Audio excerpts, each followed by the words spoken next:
मेरे ससुर ने आज मुझे घुड़ी बनाकर नींद में गोदा में चिकती चिल्लाती रही, पर वह नहीं रुके। हेलो दोस्तों, मेरा नाम राधिका है। मेरे पति सेना में थे। घर में मेरे ससुर जी और मेरी सास रहती थी। मेरी सास को कुछ दिखाई नहीं देता था, इसलिए वह एक ही कमरे में रहती थी। एक दिन शाम के समय ससुर जी के पैरों में बहुत ज्यादा दर्द होने लगा। मैंने कहा, ससुर जी आइए, मैं मालिश कर देती हूँ। नहीं बहू, मैं बिल्कुल ठीक हूँ। ससुर जी बोले, चलो ना ससुर जी, मैं आपके पैरों की मालिश कर देती हूँ। ठीक है बहू, मुझे अपने कमरे में ले चलो, वहाँ कर देना मालिश, ससुर जी ने कहा। मैंने ससुर जी को हाथ पकड़कर सहारा देते हुए उनके कमरे में ले गई। मैंने उनके पैरों की मालिश की। बहू जरा ऊपर करो, मालिश ऊपर ज्यादा दर्द हो रहा है। ससुर जी बोले, हाँ ससुर जी, घुटनों के थोड़ा ऊपर। हाँ बहू, मैं सब कर दूंगी, आप टेंशन मत लो, मैंने कहा। मालिश करने के बाद मैं अपने कमरे में जाने लगी सोने के लिए। तभी ससुर जी बोले, बहू तुम यहीं सो जाओ, मेरी देखभाल कौन करेगा? ठीक है ससुर जी, आज मैं यहीं सो जाती हूँ, मैंने कहा। ससुर जी को मैं अच्छा समझकर सो गई, लेकिन जब सुबह उठी तो मेरे बाल उलझे हुए थे। मेरे गाल पर ऐसा लग रहा था जैसे किसी ने रसमलाई समझकर इसका स्वाद लिया हो। मैंने ससुर जी को देखा, वे गहरी नींद में सोए थे। मैं उनके पास गई और बोली, ससुर जी मेरी तरफ देखो,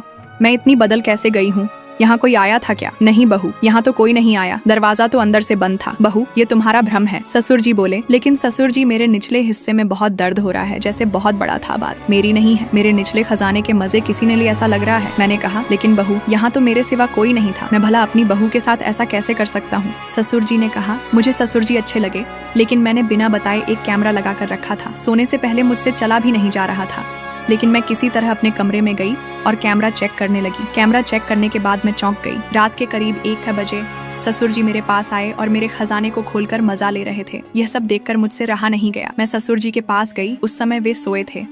मैंने कहा, ससुर जी जरा उठो, यह क्या है? मैंने उन्हें कमरे में जो कुछ हुआ वह दिखाया। ससुर जी, अगर आपको यह सब करना ही था तो मुझे बता देते, मैं तैयार थी। ऐसे बिना बोले करने से क्या फायदा?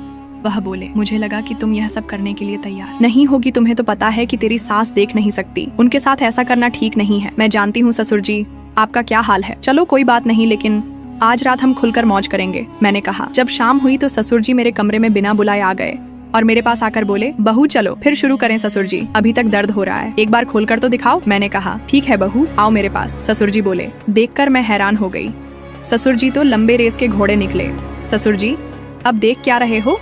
खजाना तुम्हारे सामने है, आओ, मैंने कहा। इतना सुकून तो मुझे मेरे पति से भी नहीं मिला, आज तो मजा आ गया, मैंने कहा। बहू, मुझे भी बहुत दिनों से नहीं मिल रहा था, आज तो मैं इस खजाने को लेकर ही रहूंगा, ससुर जी बोले। ससुर जी ने 3 घंटे तक खजाना खोजा, उसके बाद वे थक गए। दूसरी बार में ससुर जी ने मेरा काम लगा दिया। यहाँ ससुर और बहू की एक काल्पनिक कहानी थी। इसका उद्देश्य किसी को उत्तेजित करना बिल्कुल नहीं है।